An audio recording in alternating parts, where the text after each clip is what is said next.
Good morning! Hello everyone! So, luto na po ang kusinara. So, magluto na po guys. So, dakan ko luto ang alawa. Wala lagi ko yung kaning baboy. Kayo kaning baboy dito sa mga. Tag 350, 340 na ang kilo guys. So, mag-chicken na kita no. Chicken is the gulay, mga ham.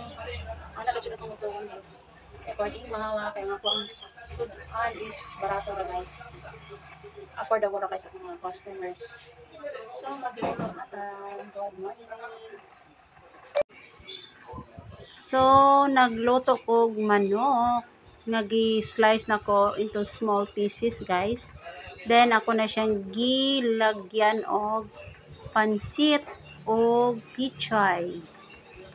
So, yan. Muna itsura niya, guys. Gidaghan-daghan lang akong sabaw kay mahilig og sabaw ni ako ang mga customers. So, ayan. Chicken nga ubay-ubay og sabaw. Thank you.